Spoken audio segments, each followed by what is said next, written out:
திராவிட முன்னேற்ற கழகம் ஆட்சிக்கு வந்தவுடன் நிதி மேலாண்மை சரி செய்யப்படும், அதற்காக நிபுணர் குழு அமைக்கப்படும் என்றெல்லாம் தெரிவித்து ஆட்சிக்கு வந்த பிறகு நிபுணர் குழுவும் அமைத்தார்கள். ஆனால் ஆட்சிக்கு வந்து 4 ஆண்டு காலத்தில் சுமார் 3,53,000 கோடி கடன் பெற்றிருக்கின்றார்கள். அந்த நிபுணர் குழுவுடைய நோக்கம் நிதி மேலாண்மை சரி செய்ய வேண்டும் என்பதுதான். அதற்கு மாறாக ஒவ்வொரு ஆண்டும் ஆட்சி பொறுப்பேற்றது கடன் வாங்கி இந்தியாவிலேயே அதிக கடன் பெற்ற மாநிலம் தமிழ்நாடு என்ற சாதனையை திரு ஸ்டாலினுடைய அரசாங்கம் சாதித்திருக்கின்றது. மின்சாரத்துறை அமைச்சர் சொல்றாரு, திரு செந்தில் பாலாஜி சொல்றாரு, எடப்பாடி பழனிசாமி அமைதிப்படை பழனிசாமி சொல்றாரு, அமைதிப்படை அமாவாசைங்கிறார். அவருக்கு கரெக்டா பொருத்தமான பேர், திரு பாலாஜி அவர்களுக்கு பொருத்தமான பேரை அவரே தேடிக்கொண்டார். 5 கட்சிக்கு கட்சி மாறியவர் தான் இந்த செந்தில் பாலாஜி. ஒரு கட்சி இல்ல, 5 கட்சிக்கு போய் இப்ப திமுக வந்திருக்கிறாரு. அடுத்து எந்த கட்சிக்கு போவாருன்னு தெரியல. ஒரே 5 ஆண்டுல 2 கட்சி சின்னத்துல நின்று ஒரே வேட்பாளர், ஒரே 5 ஆண்டுல 2 முறை 2 ரெட்டாளியில் நின்றார், திமுக நின்றார்.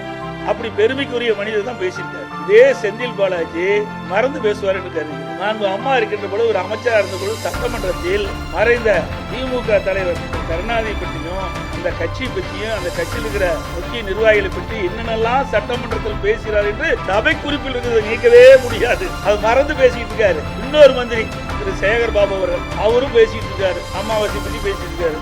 நான் சொல்றது உண்மைதானே. மாசம் அமாவாசை வரும். ஒவ்வொரு மாசம் கழிய திமுக ஆட்சி காலம் கழிஞ்சிட்டே போகும். இந்த காலத்துடைய அளவு குறைஞ்சிட்டே போகும். நான் சுற்றி கேட்டேன்.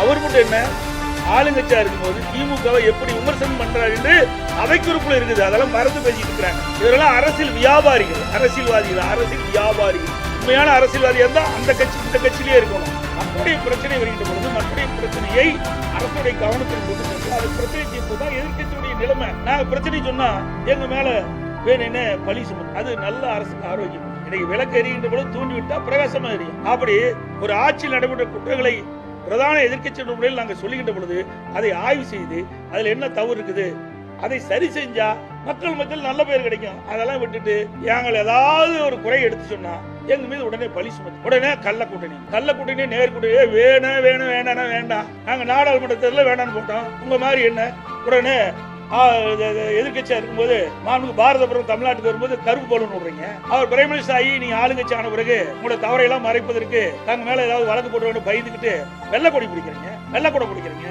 இதுதான் உங்களுக்கு டபுள் கேஸ். அண்ணா திமுக அப்படி இல்லை. நாடாளுமன்ற தேர்தல் நான் கூட்டணியில வெளியே வந்துட்டோம். இன்ன வரைக்கும் அப்படித்தானே இருக்கிறோம். ஆனா நீங்க எதிர்த்துக்கிட்டு மத்திய நிதி அமைச்சர் கூட்டியாந்து இந்த கருணாநிதியுடைய நூற்றாண்டு விழாவில் அவருடைய நினைவாக நாணயம் வெளியிடுறீங்க. ஏன் நீங்க அங்க வைக்கிறது எங்க இந்தியா கூட்டணி, அங்க வைப்பது இந்தியா கூட்டணியில, நாணயம் வெளியிடுறது மத்திய அமைச்சர். இதுதாங்க வேடம்.